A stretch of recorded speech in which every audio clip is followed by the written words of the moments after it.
exact nature. I am Carl. Yeah. My sobriety date is, so I'm Carl. I'm an alcoholic. My sobriety date is August 22nd, 2014. And you are?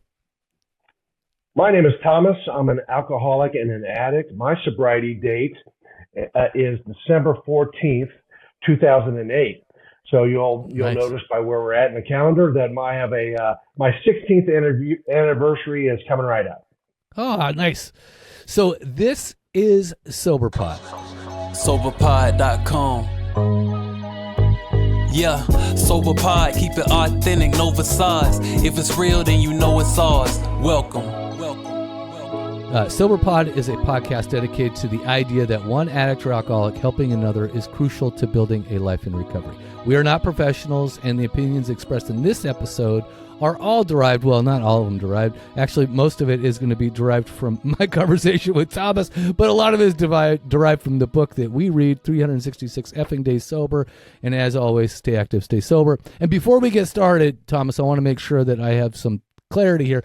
Is it, the information shared in this episode is for educational, informational purposes only. We are not medical professionals. I know I am not, though I like to play one on the internet. And this is not a substitute for professional or medical advice or diagnosis or any kind of treatment. Yeah, I mean, this is not actually the first time I've really even had to put this kind of disclaimer on an episode, because we are talking about, supplements or treatments or, medical information. So if you have any questions for your health or your wellness, please consult a qualified healthcare provider. And of course, always prioritize your recovery and well-being, because it's your responsibility, as we always say. So this episode is going to be with Exact Nature, and they sell a product. Oh my gosh. Yeah, CBD. And so I think I want to go into a little bit of background here. I'm here with Thomas, one of the owners, and I wanted to make sure that I give some context for this, which is how this happened. Thomas has been trying to be an advertiser in certain podcasts, and he hits me up, and this is like years ago, 2 years ago or whatever, and I came across it, and I went and I looked it up, and then I kind of skipped on it because, you know what, CBD is really controversial. Really, in recovery, it's kind of a controversial thing. So then, a couple years later, whatever, about a month ago, I get another email, and I go and I look it up, and I go look up the website, and I see that, you know what? I was like, oh, Thomas is in recovery to a certain degree. I went to for whatever reason, I clicked further and went to the about page, right? And so I start, reading some of that stuff, and so I see that Thomas is coming from a real different angle. You also talk about your son, who is also, in recovery as well. And so, and I think, and who helped me establish the company. Yeah. Right. It's like, there's a reason why, you guys are there. Right. So I think one of the things is, approaching as a sponsor is one thing. And I was like, you know what, maybe this would be a better idea to better understand. So here's somebody who's in recovery, who is, offering CBD and THC free CBD, which I didn't necessarily understand at first, right? So this attracted me to a certain degree, and I'm like, okay. So I wanted to understand from somebody who is selling it, who has been, involved in the industry, and it was a good opportunity because, let me see, just to frame it where I've been coming from. 10 years ago, when I got into recovery, CBD wasn't necessarily, I think, like it is today. Right? 10 years ago, there was like you do CBD and you're basically getting high. That's all there is to it. Right? Yeah. It wasn't like it wasn't like there was any kind of regulation on it either that was any lasting impact or effect. And so people were definitely weary and questionable of what CBD had to offer in terms of recovery and what was going on with it. So when it came to my experiences with it, what I really heard was this, is that, I'd be in the rooms and, part of people's shares would be like, oh, I relapsed on CBD, right? Or people felt like, hey, if you're doing that, you're not sober, that kind of stuff. And so, so that was kind of like the, I guess the noise behind it all. So what I, of course, like any good lemming does, I decided to not get in that way, right? I'm like, I'm not going to do that stuff. I'm not. But here, let me just say, this is where I was at is, when I first got sober, the second day, that I had, kind of like my moment of darkness crying at my computer. After that day, I enlisted the help of my wife, and I said, look, I can't be drinking anymore. I'm done. Like, this is over. And please help me, kind of a thing. I actually enlisted my help of my wife, and we went immediately to CVS and we picked up melatonin, right? Like, that was like my first, because I knew I was not going to be able to sleep if I wasn't passing out or, in that way. So that was like one of the first things I did. So when I was looking at your site, I got the understanding of like, you know what? Like, I did no different than what you're proposing with your CBD. No different, right? I used the melatonin. And actually I found out if I took one pill, I kind of woke up hungover, but if I bit it in half, it kind of, it worked, right? And I was actually able to, go to sleep and try to get a good night's sleep anyway. Yeah. You get the best you can detoxing, but that's the idea. So I was doing that at home, and I didn't actually go and go to detox. I didn't get medically detox, quote unquote. So I think about this stuff in kind of the same way, and that's how it kind of hits me. So I was like, you know what? So I really want to get Thomas on, and I really want to talk about it, and I really want to talk about, like, moreover, like, I guess your background, what inspired you to do it, getting involved, your personal experience with addiction and recovery, what helped you to kind of, start along this path. And of course, like, I think you mentioned it a little bit. Maybe this is a good start in our interactions with emails. You said that the company name, Exact Nature, which, by the way, congratulations on getting that domain name. So exactnature.com, how you got the name, why you picked that name, that kind of stuff. I'm really interested in just starting from there. So can you tell me a little bit about how you got started, why you got started, and more about the business name? Yeah, well, to the point about the name, Exact Nature, you may recall in the 5th step of AA's 12 steps is admitted to ourselves, to God, and to another human being, the exact nature of our wrongs. Mm-hmm. So as I was coming up with a name, I wanted to connect this company directly to this cause of helping people in sobriety, new sobriety, old sobriety. So that's where the name derived from. So we're directly linked there, and make no mistake, that's what we are about. We don't sell CBD for someone's tennis elbow or for their favorite pet. Our focus is helping people, providing a product that can help people in sobriety. So that's what it came down to. Here's how it started. At the time, I was living in Reno, Nevada, and my next door neighbor, the two of them, a husband-wife couple, started the first CBD business in the state of Nevada. He had the first CBD hemp handler's license, so he was able to manufacture CBD and so on. So he is who I buy my CBD from. I'm a little more expanded now and so on, but that's how it came about. And his name is Michael. And I said, I knew that I didn't know a lot about CBD, and this is probably 6 years ago at this point. So I asked Michael some very pointed questions, and he did not know I was in recovery, but he probably picked up on it pretty quickly. In that my questions had to do with, since CBD, what CBD does is basically balances out your body, brings your body back to equilibrium. I asked him, does it have a role to play in helping people get sober and then stay sober? And he's not in recovery, but boy, he and his wife both just kind of lit up, and he says, let me tell you some stories. And again, this is from the standpoint of him not knowing I was in sobriety. He talked about 3 of their close friends. 2 of them had, one had an opioid addiction, the other 2 had were alcohol addictions. So after talking to him and realized that there may be something here, maybe something to it, I did my own research, and I did much of research, and I came to my own independent conclusion that yes, CBD has a role to play here.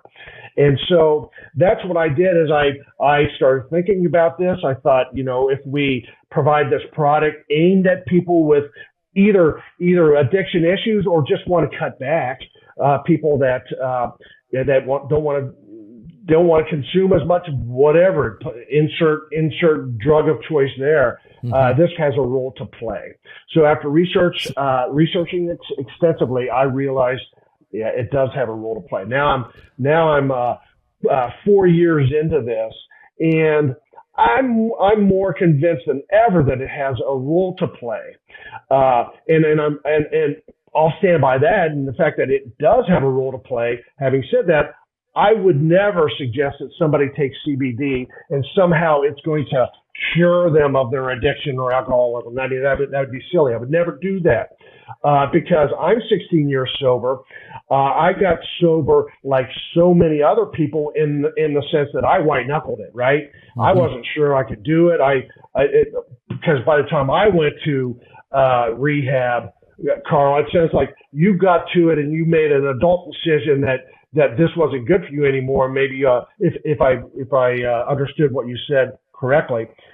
Not for me. I was in a dark place and I was thinking fast. So I had to do something. I went to rehab, and just for the full story and disclosure is I went to rehab in December, 17 years ago. I'm celebrating 16 years of sobriety. So even after rehab for a year, I went out probably another 5 or 6 times, something like that.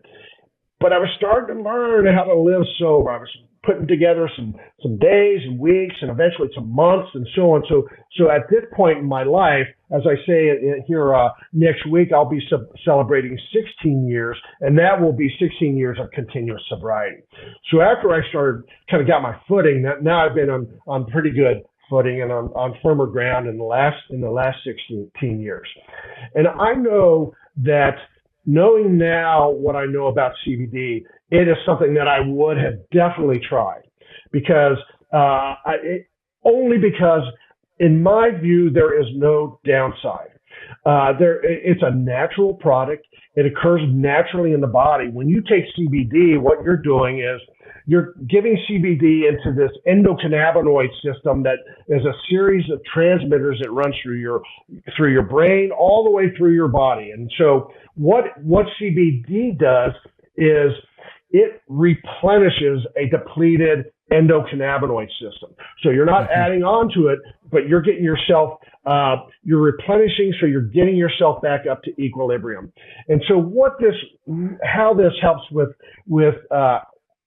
addictions is that once you are functioning at a more normalized level as a person, once you're not, CBD can help curb some of those, tamp down some of those cravings. It can help with sleep. It can help with mood and focus. That's the core of my argument for CBD. Is it's a natural product.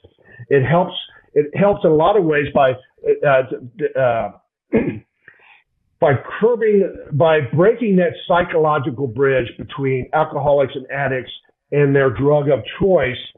It just reduces those temptations. It reduces that obsession that you have. And so that's always been my position on CBD is it's a very good tool to have in a toolbox filled with other good things as well. But I like yesterday I read some news about how Ozempic can help with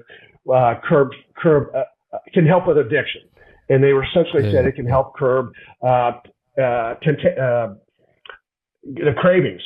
And my first thought was, oh boy, then what's that going to do to my business? Of course, you think about it that way. And then my thought is, I'm not saying that somehow this goes in and changes you fundamentally in physiological ways. No, it helps you feel better, and through feeling better, you're able to face your sobriety more directly. Yeah, my personal experience is this. I took gabapentin for nerve pain for a long time in my and as I recovered, I had back and neck pain basically, and they said, and I also had like this elbow thing going on, but that's a whole other story.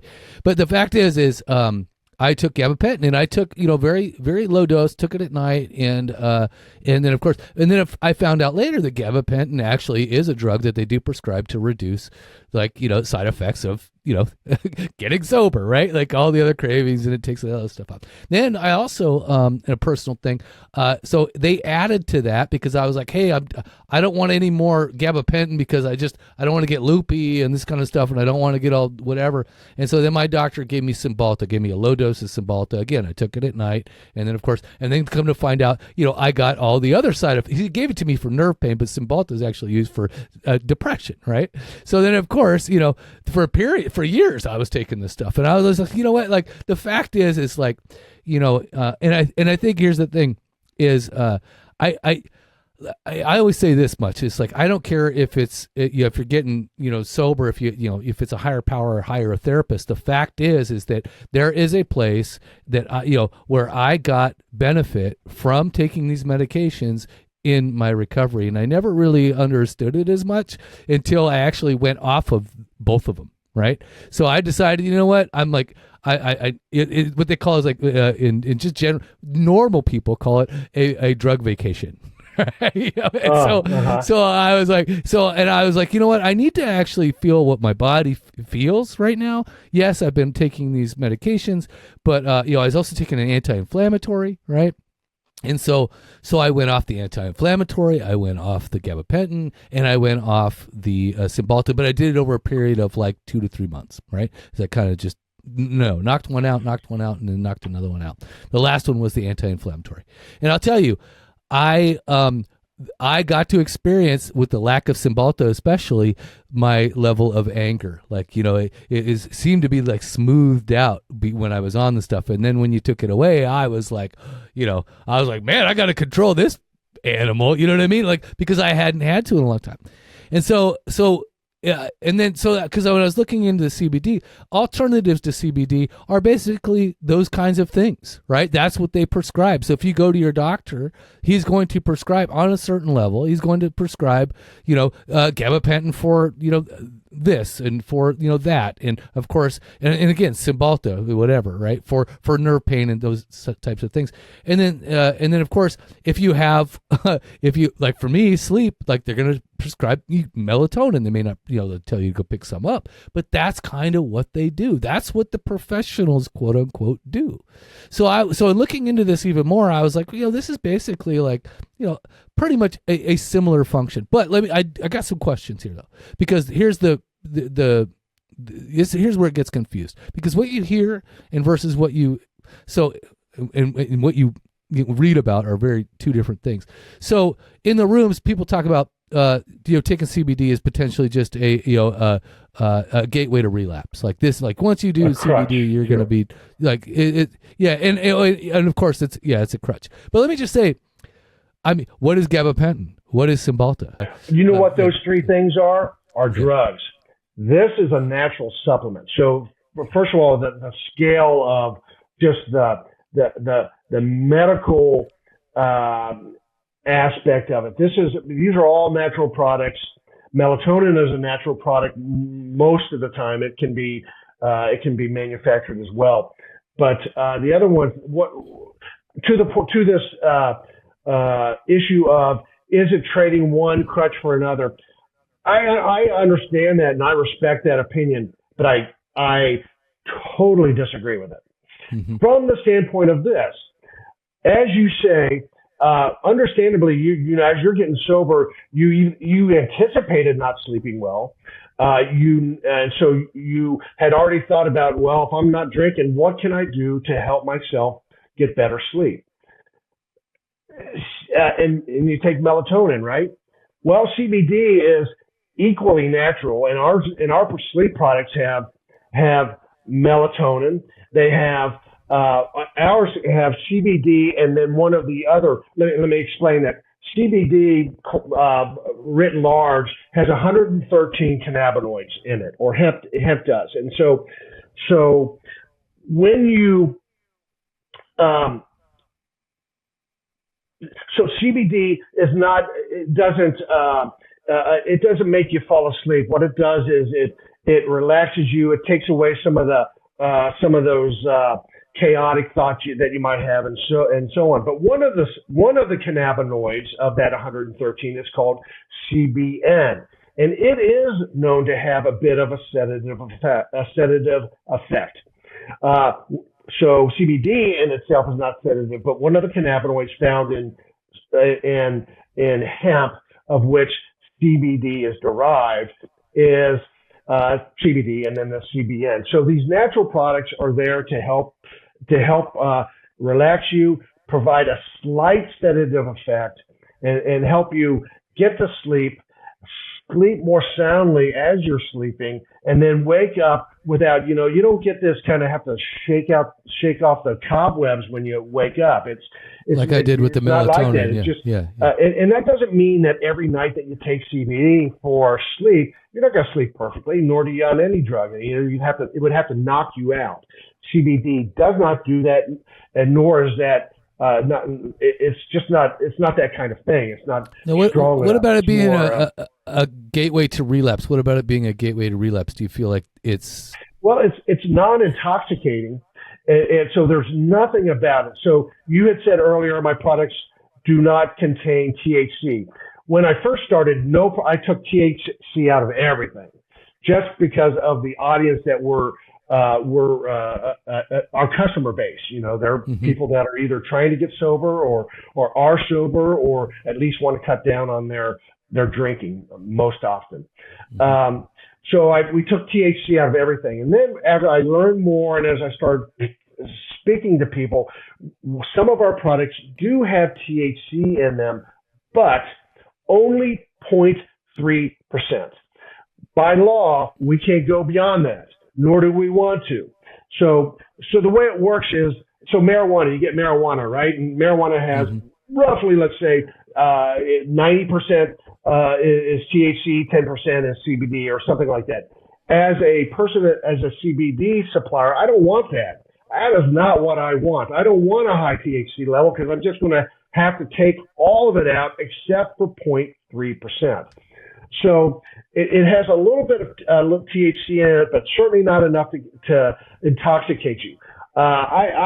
I could take my whole inventory and ingest it, and it would not intoxicate me. It's not that kind of thing. Well, let's try it. No, okay. Yeah. Well, that's the addict in me. Sorry. I take fairly significant amounts of it. So in our research and in talking to customers, they were okay with us putting a little bit of THC back into it. And let me just explain briefly. CBD is on a spectrum, and on that spectrum, on one end of it is CBD isolate. Just as it sounds, it's you take that hemp and you pull out all the cannabinoids, the flavonoids, terpenes, all of those things out of that hemp, and you're left with just CBD. And while that sounds attractive, and I sell some products with CBD isolate, it's not ideal in my view, because what you really want is so that's on one end of the spectrum. Then on the other end of the spectrum is called CBD full spectrum. So that means it's all the CBD as well as all the flavonoids, all the terpenes, and the other 112 cannabinoids, of which THC is one. So that's full spectrum. Just below that, with 112 cannabinoids, is something called broad spectrum. And the only difference between broad spectrum and full spectrum is the THC. But again, we're talking about small amounts. And Carl, I would not BS you, or certainly my customer base. I don't want to give them something that is going to present another problem to them. That's the last thing I want to do. So talk about problems. Would it come up a positive on? One thought here is that so on that spectrum, I want to get much closer to the full and broad spectrum, because it is believed, and I've read a lot about this, is that all those other cannabinoids and the flavonoids and terpenes in full spectrum and broad spectrum CBD, it is believed to react very synergistically and favorably with your body. So we don't want to take that out. So we leave that in, and that's in there comfortably. And I think those are our best products.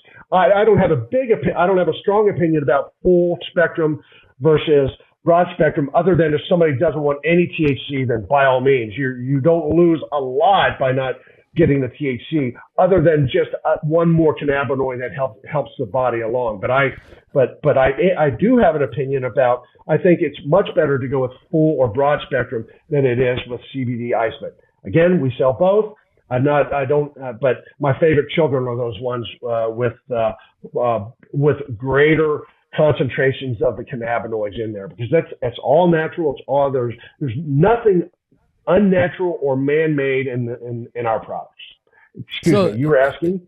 Yeah, it sounds like you're definitely committed to people who are in recovery, seeking sobriety, and that kind of stuff. So that's a real positive thing. So then I kind of talked about positive. Would that trigger a positive drug test at all? Would it ever come up?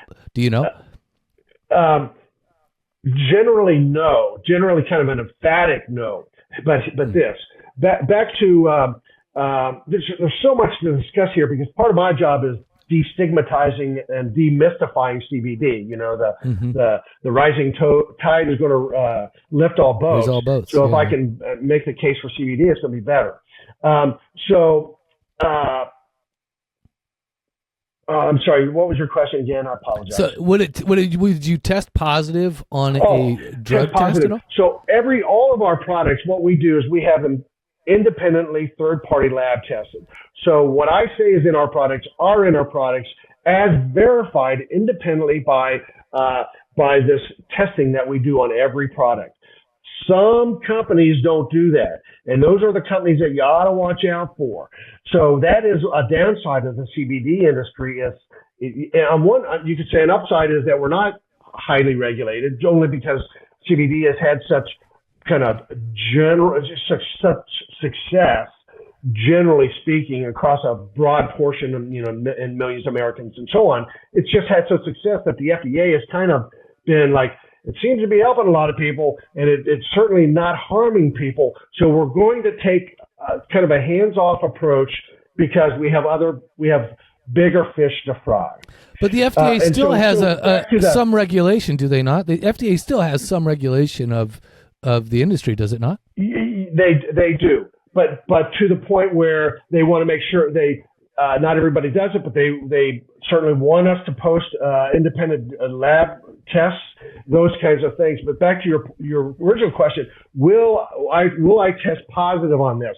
You can take our products and you will not test positive, because there's not enough THC, because they're testing for THC. There's not enough THC in even our full spectrum products to trigger a positive on a drug test.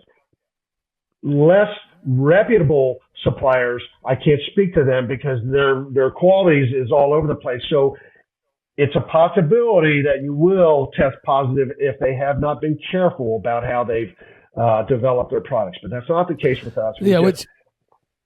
Which goes to the fact is, like, if you're look into the company that you're actually getting these products from, and that would be my thing, because I know that as I looked online and looked up some of the stuff, because it is so unregulated in that degree, you can fall into or get with a company that is a little bit more carefree about how they treat that process. So you can end up, and if you're buying CBD at the counter of your gas station, I promise you that CBD is not as good as my CBD. It's just not. It was just not where. Said like a classic drug dealer.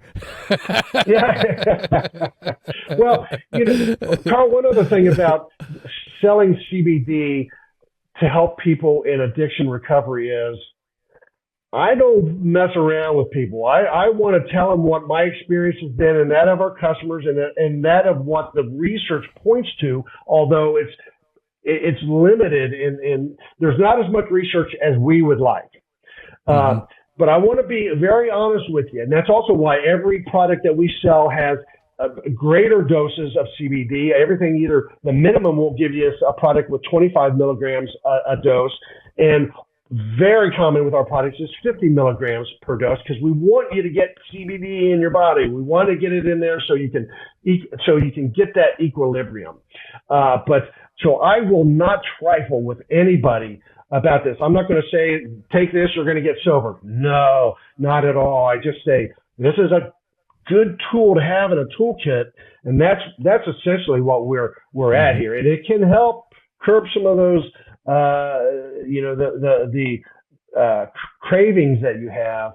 But I don't want to promise beyond that, other than saying CBD is a really good thing. So, which is a good lead into I guess what you talked about at the top of the podcast, which is your son was a big instigator for why you're doing what you're doing.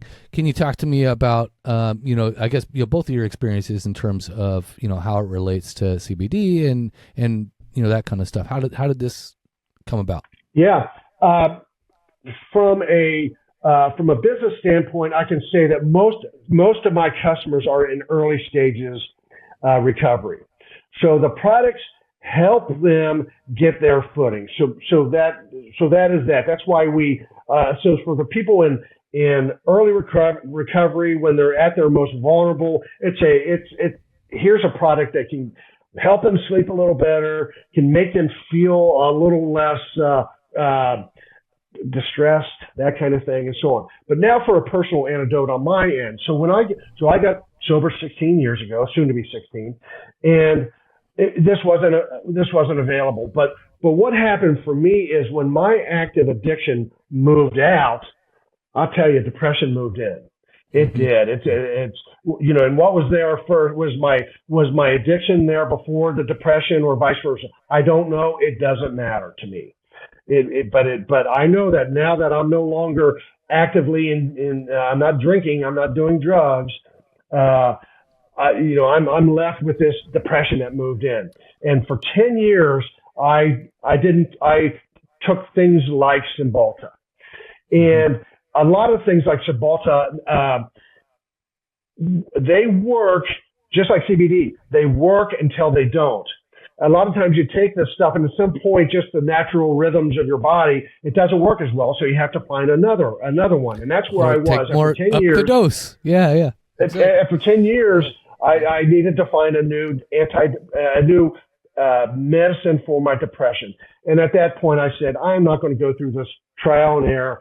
I want to try CBD for this, because that's one thing that I believe it helps with, and that's one reason we sell this, and one of our Serenity is we sell it to help with that depression. So in my case, I quit the depression medication like a Cymbalta, and I have been on CBD only for depression since.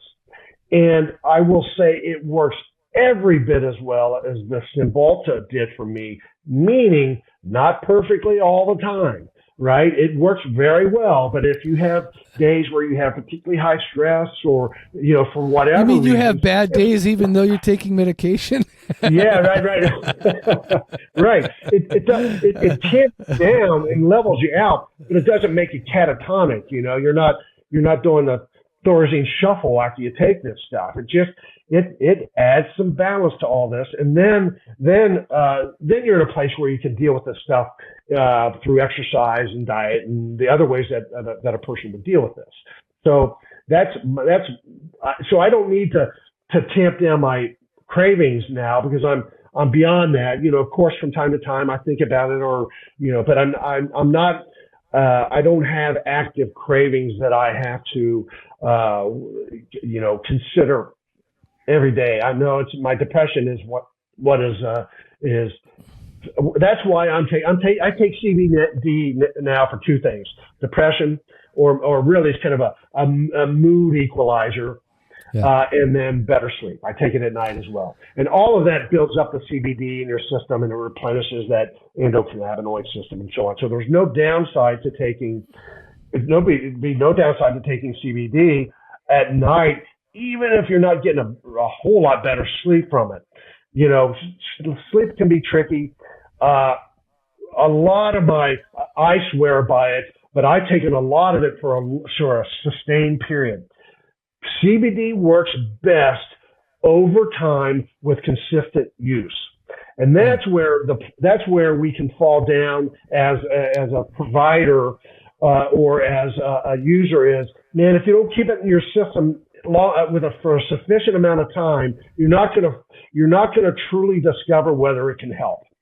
And so we sell subscriptions, and that's very helpful. And we have a very high rate of our customer base do subscribe, and I'm always so happy when they do, because that way I know that we'll be able to get that CBD in their system over a sustained, in that case, at least 6 month subscription, so at least for 6 months.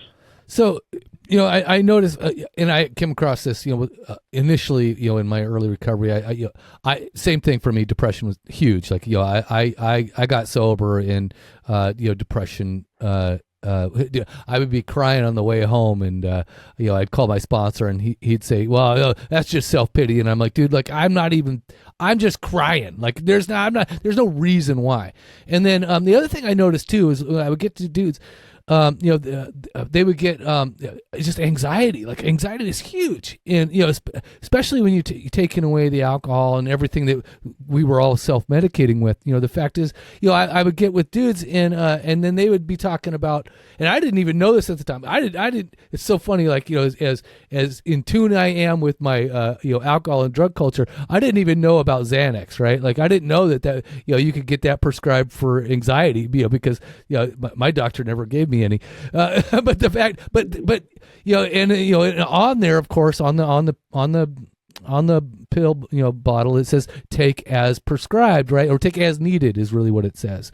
And if you ask an alcoholic or an addict, like every day it's needed, right?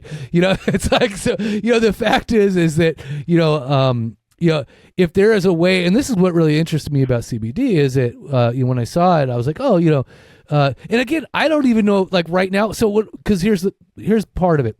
I think those pills and medications, and I think it got me to a place where I could deal with some of my more core issues, and so it gave me like that. So it's not a crutch; it's a tool, right? So and I looking back, I see where I got the benefit from those things, even though I wasn't taking it for the emotional or mental states, right? I was taking it for nerve pain, which I thought that, again, that's a very, good reason prescribed. Legitimate, yeah. Yeah.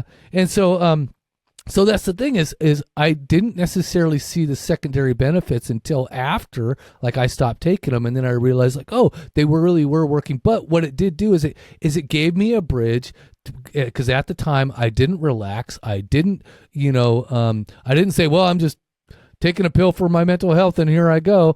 What I did is I actually got into the things that were necessary for me to survive with and without those drugs. Meaning, like, I dealt with the issues, my core issues. I worked on, again, I completed my step work. I started going to therapy. I did the things that I needed to do. I changed my lifestyle, my habits. I started eating well. I started exercising. I started making sleep a priority. I did all these things at the same time. And that's what I wanted to talk about, is like, how do you communicate to those people that, again, that you're selling to, that, hey, like, in addition to CBD, here's the way that we, here's the lifestyle that we should also be achieving, right? Because, like, what do they say? Like 60%, like 60% of your depression, quote unquote, could be solved by eating well, sleeping diet and exercise. It's like that's 60% of your mental health, right? And so and then for the things that are probably like what you're discussing with your CBD, which is something probably a little bit more clinical, a little bit more biological, right? Which is like, I have a deficient aspect of my operating system, and it needs to be supplemented or replenished, right? That's kind of the idea. And that happens to everybody, not just us addicts. Yeah. It's the human condition. So I guess that's the thing is, how do you communicate to people in recovery that, like, you can't just sit here and take this drop pill or otherwise, and then go sit on your ass and watch Netflix all day. It's just not how it works, right? So how do you communicate that in terms of how do you talk? How would you talk to somebody in recovery who is considering taking CBD and, like, again, setting the expectations behind it? How do you do that? Yeah, you made a lot of very good points there, Carl.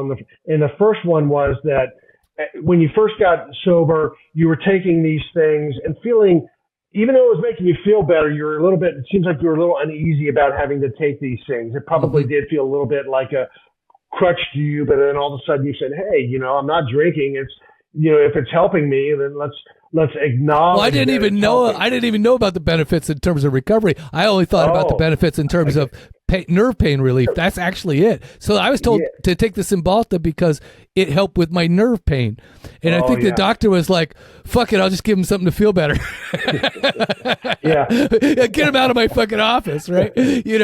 So, but you see that. So then here's the other thing, is I think the thing is, regardless, I wasn't taking it because I wanted to change the way my head felt, is what I'm trying to communicate, right? Because what I did do is I realized, and I was told and I was educated that physical exercise, eating right, and sleeping well will help the head, right? So that's what I was after, and so I ended up doing those things. I ended up exercising more, and then I helped the head. Going to meetings, going to therapy, and doing all the things that we're supposed to be doing in recovery, in my mind anyway. So that was my regimen, right? So, but how do you communicate that to somebody who is like, this isn't a magic pill, this isn't a magic elixir, this isn't something that you take and suddenly you feel better, right? It's not a head changer. It's not, right? I say just as you have said that, in that it is a tool in a toolkit. And as people getting sober, if a tool can help and it doesn't have any damaging effect or any kind of significant downside, why not? And CBD won't be for everybody, but if it helps you and it helps clear your head a little bit as you're going through all these other changes, it's going to help. But diet and exercise are as critical as ever. CBD is not going to help with that, other than if you approach this idea of getting sober from all of these ways that help with getting sober, by way of podcasts like yours, Carl. I mean, I always say exercise, diet, AA meetings, sober podcasts. That's important work you're doing, because you can hear from people like yourself. No, that's true though. Because we didn't have these kind of candid conversations about this stuff 20 years ago, or didn't have. At least we did, but usually they were in the rooms of AA. But now we have these much more public channels that we can take the veil away at some level and talk about these things candidly, because you and I, and what you said importantly at the beginning, at the top of the podcast, is that we're talking person to person to another person that faces the same issues that we face, right? And that's I always love that about AA meetings. You go there, and my best friends in AA where I go now, one's an investment banker and the other's a bricklayer. And I love them both equally. They're just good guys that through these conversations we have in AA meetings and these helpful fellowships and friendships, that's what you need. But if you can take something that's going to balance you out, it's not a drug. It doesn't have, the side effects are minimal. People with blood thinners shouldn't take it. Occasionally, I'll tell you what, then it's another tool in a toolbox at a time at which you are particularly vulnerable. So that's what I want to say to them. Take it or leave it. But I'm telling you, you got to at least take it and try it, because there's just no downside to it. There's nothing wrong with it. It's for instance, I do medical advertising, so so I get exposed a lot, and then more recently, I actually took on a client that was medical assisted treatment for opioid use disorder. Right. So I'm doing this stuff for this client, and I'm reading through it, and I'm looking at the stats, right? Because they got the numbers to prove their treatment centers and how they work and what it does. The fact is that with medical assisted treatment, the stats there prove that it works, for opioid use disorder. Like, I mean, we're talking 2 times or like 75% more retention right? In terms of going to treatment or success in actually completing treatment, for instance, right? So those with opioid. So I can't imagine, that. I can imagine that this is kind of in line with that kind of thinking, right? It takes away that craving or that drive to crave, and it makes things just a little bit more tolerable in terms of coming off of the alcohol as a substance, period, right? So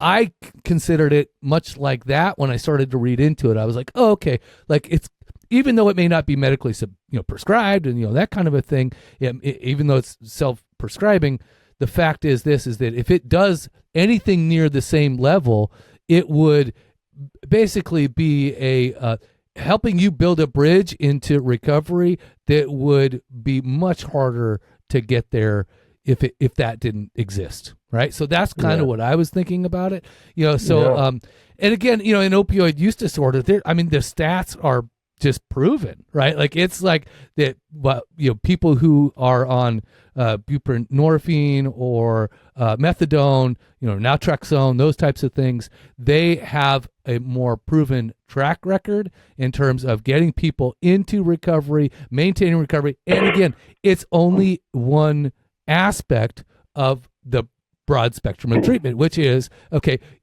mental health, spiritual health, could be part of that. It's all part of, again, what you talking about, the toolkit, right? It's just one tool in the toolkit for doing all that stuff. And again, if it's helpful and not hurtful, and there's no side effects, and to me, I was like, wow, I think one of the things that just chases people away is just the fact that it's quote unquote cannabis related, right? So what do you do to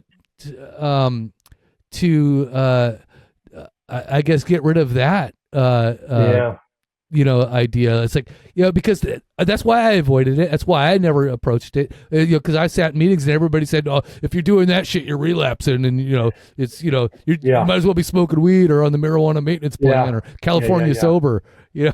So what do you say to those people? How do you approach that? A lot of CBD providers, suppliers, I don't do it at all, but we don't do ourselves any favor by saying, CBD and showing a hemp leaf down below it. It looks, but our commercial CBD, 99% of it, I don't know what it is, but if it's any less than 99%, whatever the 1% is, they're fools for doing it. We don't want marijuana. We want hemp, because hemp is high in CBD, very low in THC. So that's what we do. So yes, visual confusion furthered by the use of hemp leaf in our materials does us no favor. But it's just the cannabis plant has two cousins. Marijuana and CBD are cousins. Hemp and marijuana are cousins, and so we derive all our CBD from hemp. So we're never really close to our wild partying marijuana cousins over here. We're over here, the more in the more in living healthy kind of things. Yeah, and I think to give people perspective on this, your products, let's just go to product naming. Product naming is the first one on the homepage is Detox. The second one is Serenity, right? And then your other one is like 3 Z's.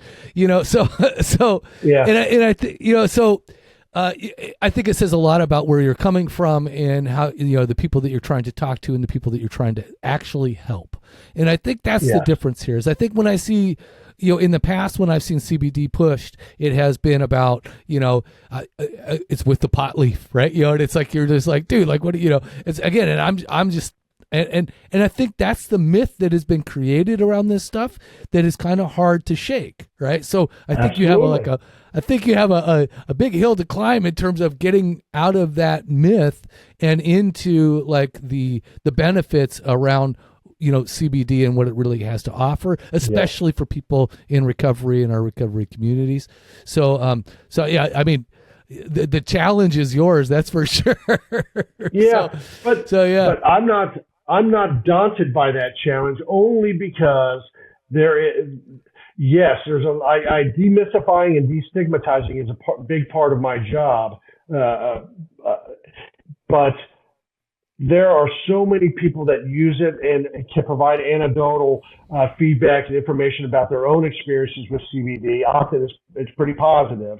Then that helps chip away at this. And so I'm not.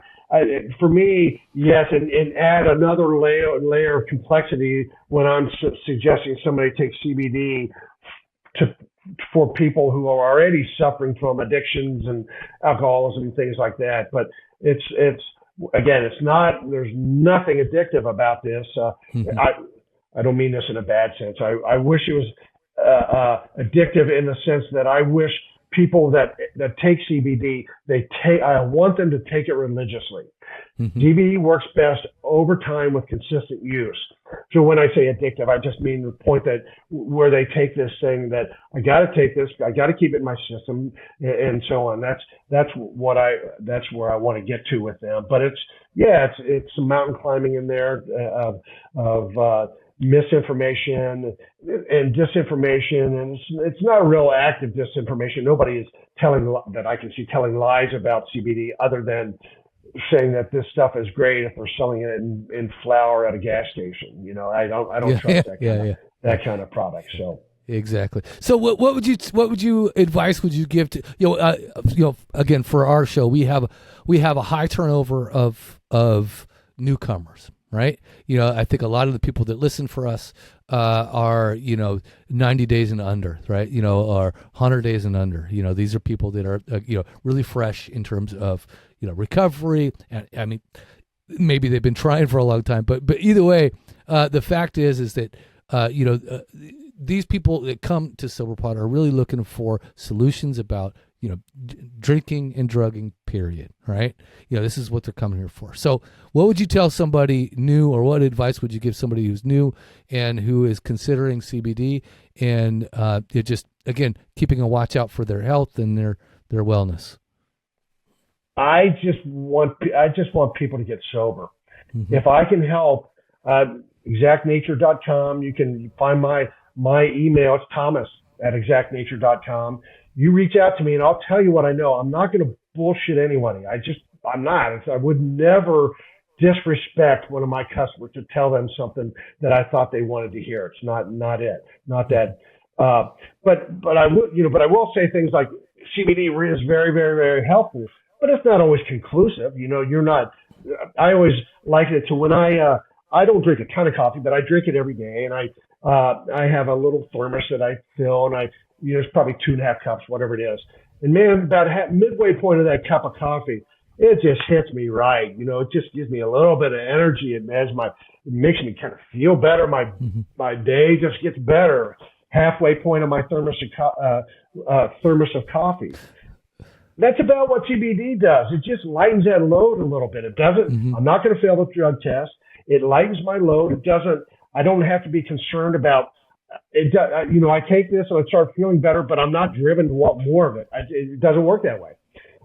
So I want people just to be open-minded to it, just as you have been. I don't know if I will have convinced anybody other than to do this, other than it has merits. I think that in about 10 years from now, CBD is going to be as common as aspirin.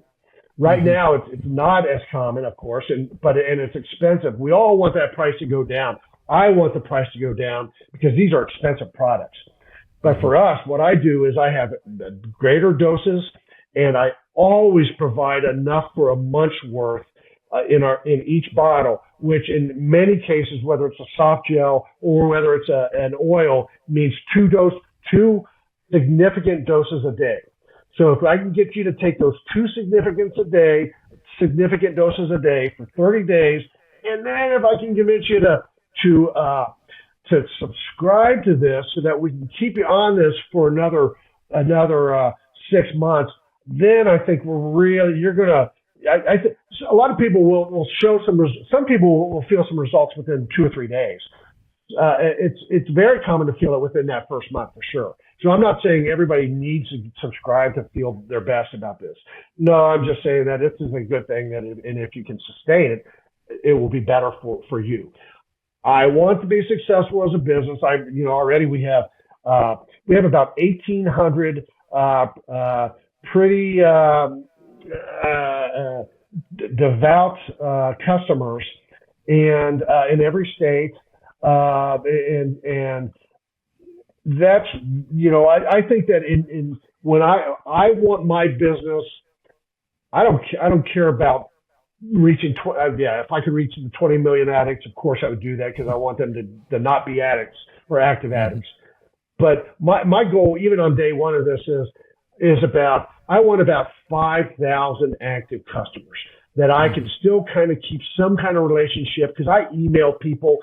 People know all the time that if they order from us, and they like on subscriptions, I get this all the time. I got it a time or two this week saying, "Whoa, my subscription is getting backed up a little bit. Can you postpone my subscription for a month?" They reach out to me, and I will say to them one of two things: is sorry, but your order went out yesterday because you didn't get to me soon enough. Not blaming them in any sense. I'm just saying that these things go out quickly because we're a very high customer service organization.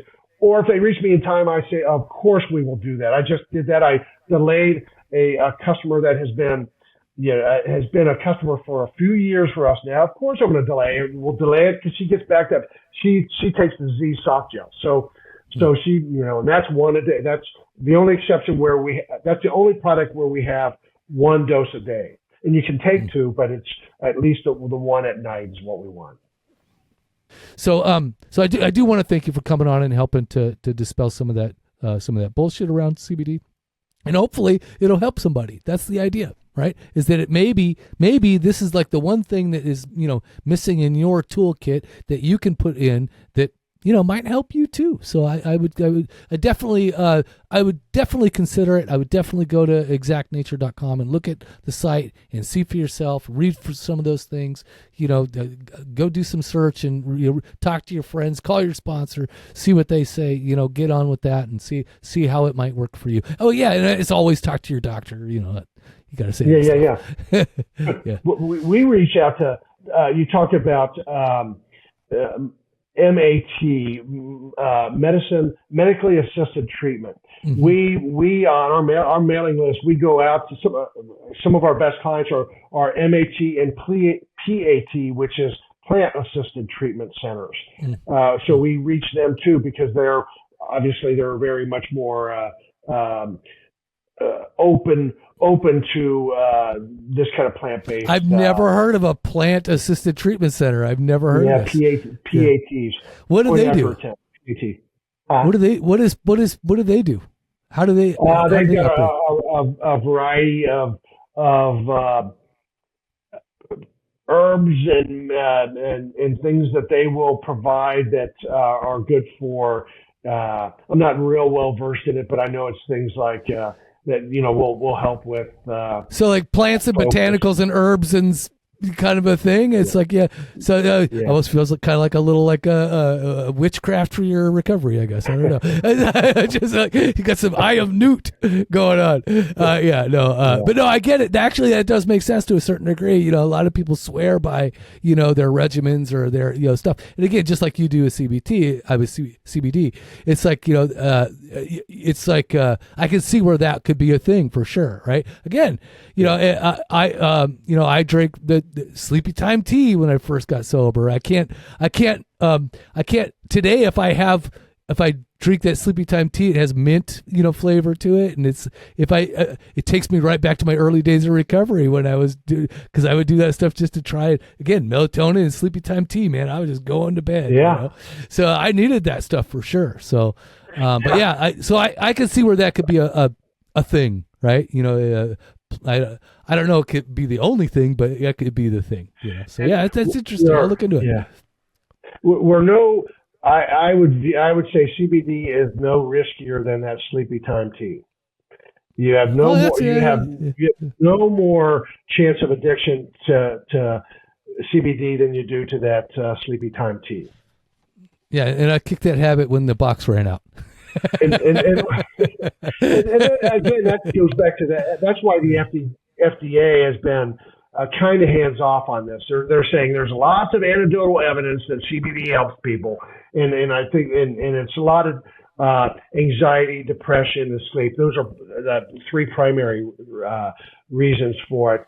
That's why the FDA is kind of saying, all right, we're going to keep an eye on it. You better not misbehave too badly, but as long as it's going in the right direction, which it seems to be, we're going to let you.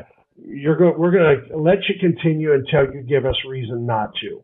And I don't anticipate it. We're just too well entrenched, and there are, I don't know what the figure is, but it's something 40 million CBD users or something like that in the country now. So it's climbing quickly. That's a lot. Could I offer Thomas, your audience a discount? Sure. I could give you a discount code and you can put it in your show notes or something like that. But we could do that. Well, I would go, let's say SPOD, as in SoberPod, SPOD 25, and I'll give anybody that comes and wants to try it a 25% discount. And I would suggest they reach out to me if they have any questions about what they might buy, and they'll see. I'll respond quickly. Awesome. So before we go, we do a reading from our book, 366 Effing Days Sober. And I don't know exactly when this will air. Probably this weekend. So I don't even know what this weekend is. But I'll tell you what. I'll do it for December 10th, just in case. So we read from this book, and I'm going to read from December 10th, and just so we can give somebody just a little bit of inspiration for their day. You can do December 14th, and that's my sober birthday. When is it? 15th? Oh, 14th. Here we go. All right, here it is. So Saturday. December 14th. We'll do this one. December 14th, and this is in honor of Thomas's, what is it, 14 years or 15 years? What is it? 16 years. Oh, my gosh. I was selling you short there. So from December 14th from our book, it says, stop saying sorry. I know you mean well, but you mustn't apologize forever. There comes a time in every recovering person's life when they must be allowed to rise above the damages of the past. We need to rise above the legacy of hurt and the pain we have caused and move on. Indeed, some wrongs may never be set right. We may be unable to fully make amends for some things, but we can no longer continue to pay a debt on some wrongs after proper amends have been made. Sometimes a person in our lives will continue to use our willingness to make amends and our desire to be forgiven against us. Having hurt them, they may have their own resentments and want revenge.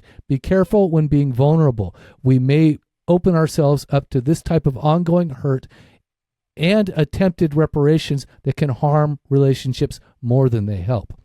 As they say, honesty is the best policy, so stop the fighting and arguing. Try to clarify what you are no longer willing to pay and repay the debt and feel it's been paid in full.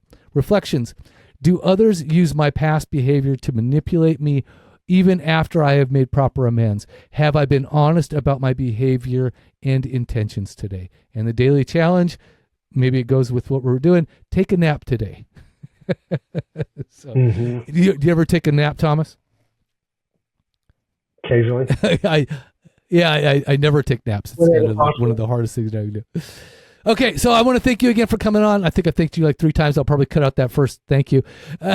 So thank you for coming on, and I really hope that people take the time to go, look at your stuff. And of course, thank you again for all of your experience and knowledge, and helping us understand better about what CBD, could possibly do for us in our recovery. So thank you again, and for everybody listening, go ahead. No, I was just going to say thank you. You're doing important work, and it's so the way that we get our word out about our project is we buy sponsorship and advertising on Recovery Podcast. It's you can't get a better match for the audience that we're trying to reach. So I have such respect for the work that you're doing. You've been professional throughout, and just you've been at this for a long time, and so. Thank you for the important work that you and all all your associates at SoberPod are doing. All two of us. You're the big team at SoberPod. No, we've had about 5 different hosts throughout the years, so it's kind of interesting. If you are interested in attending meetings, you can go to thesmallbow.com, and if you listen back a couple episodes, you can hear hear from the guy who runs thesmallbow.com, and he has 6 meetings there, 6 meetings or so, and they're all very different types of meetings. So just choose one that fits you. If you really need a meeting, you can go do that. And then, of course, thank you for liking, subscribing, and following, and your donations. It really does help get us, further in our mission to, spread the word, etc. So if I don't even know how I'm going to end this. So please like, subscribe, and as always, stay active, stay sober. See ya. Soberpod.com. Yeah. It was a sight to see them. Breakfast with Sprite and Seagrams. Wrestling with my vices, exercising my demons. My blessings were blocked, so I never got the message. I'm stressing, I'm only 12 steps from an exit. Regret it, because my imperfections were perfected. I ain't run from it, I accept it and rep it. It's a badge to me, good stories come from a tragedy. And when you survive, the glory will come in Act 3. The wait's over, 366 days sober. Morning affirmations that can start the day for you. Use my favorite bookmark for a placeholder. Finish when the day's over. Okay. Yeah, SoberPod, keep it authentic, no facades. If it's real, then you know it's ours. Welcome.